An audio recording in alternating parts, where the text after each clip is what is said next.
Assalamualaikum warahmatullahi wabarakatuh. Selamat pagi anak-anak. Kita ketemu lagi dalam pelajaran biologi. Hari ini kita akan membahas materi tentang simbiosis pada jamur. Kalian pasti pernah lihat kan lembaran berwarna biru kehijauan yang menempel pada kulit kayu atau batang pohon seperti ini? Apa sih sebenarnya ini? Sekilas bentuknya seperti lumut. Tapi apakah ini benar-benar lumut? Untuk mengetahui jawabannya, marilah kita bahas materi tentang simbiosis pada jamur. Bentuk simbiosis pada jamur ada dua macam, yaitu lichen atau lumut kerak dan mikoriza. Lichen merupakan simbiosis mutualisme antara alga dengan jamur. Alga disebut sebagai Phycobion yang terdiri dari cyanobacteria atau alga hijau biru dan chlorophyta atau alga hijau. Sedangkan jamur atau fungi disebut sebagai Mycobion yang terdiri dari kelompok Ascomycotina dan Basidiomycotina. Dalam simbiosis ini, jamur memperoleh bahan organik dari alga dan sebaliknya alga memperoleh air dan mineral dari jamur. Hifa dari jamur berperan untuk mempertahankan kelembapan lingkungan yang sangat dibutuhkan oleh alga untuk mensintesis karbohidrat. Habitat dari lichen banyak ditemukan di berbagai tempat, dari daerah kutub sampai tropis. Lichen juga dapat hidup pada substrat dengan kandungan zat organik yang sangat sedikit. Misalnya di bebatuan, melekat pada pohon, melekat pada tanah, atau menempel pada tembok atau atap rumah. Ini adalah gambar struktur dari lichen. Permukaan atas dan permukaan bawah adalah lapisan pelindung yang terdiri dari hifa jamur yang tersusun sangat rapat. Tepat di bawah permukaan atas adalah alga yang terjalin dalam jaring hifa jamur yang tersusun agak longgar.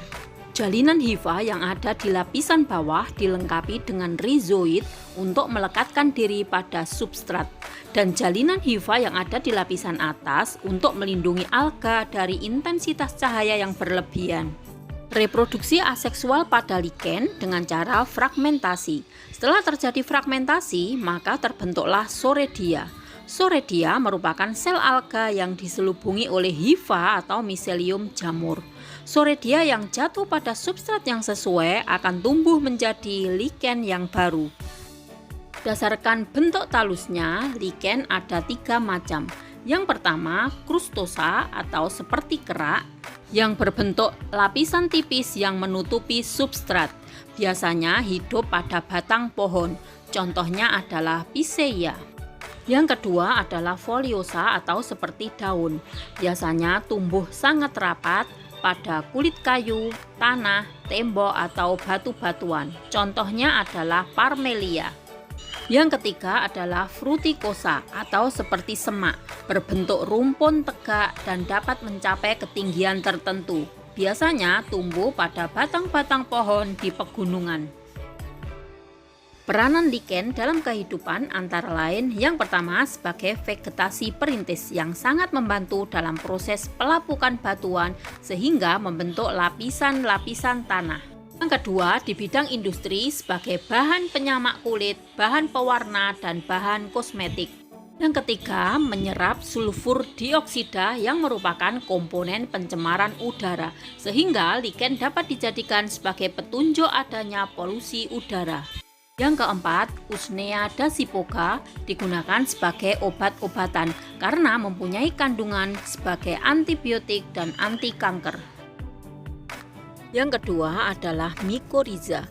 Mycorrhiza adalah simbiosis mutualisme antara jamur dengan akar tanaman tingkat tinggi. Contohnya adalah tumbuhan pinus, melinjo, anggrek, kobis, bit, dengan jamur kelompok Zygomycotina, Ascomycotina, atau Basidiomycotina. Dalam simbiosis ini, tumbuhan memberi zat makanan pada jamur, sedangkan jamur membantu penyerapan zat mineral dari tanah, serta melindungi kekeringan dan serangan jamur lain. Mycorrhiza ada dua macam, yaitu ektomycorrhiza dan endomycorrhiza. Perhatikan pada gambar, kalau ektomikoriza, hifa jamur hanya bisa menembus sampai bagian epidermis saja. Kalau endomikoriza, hifa jamur bisa menembus sampai bagian korteks jaringan akar. Mikoriza mempunyai beberapa manfaat. Yang pertama, bisa meningkatkan penyerapan air dan unsur hara, sehingga bisa meningkatkan kesuburan tanah. Perhatikan pada gambar, bibit pinus yang mengandung mikoriza tampak lebih subur dibandingkan dengan bibit pinus yang tidak mengandung mikoriza. Manfaat yang kedua, tahan terhadap serangan patogen pada akar tanaman. Adanya lapisan hifa dapat berfungsi sebagai pelindung fisik masuknya patogen pada akar tanaman. Yang ketiga, pada tanaman polong-polongan dapat merangsang pertumbuhan bintil akar yang bersimbiosis dengan bakteri Rhizobium dan mempercepat proses fiksasi nitrogen. Nah, anak-anak, telah kita bahas simbiosis yang terjadi pada jamur yang terdiri dari lichen dan mikoriza. Semoga kalian semua sudah paham. Terima kasih. Wassalamualaikum warahmatullahi wabarakatuh.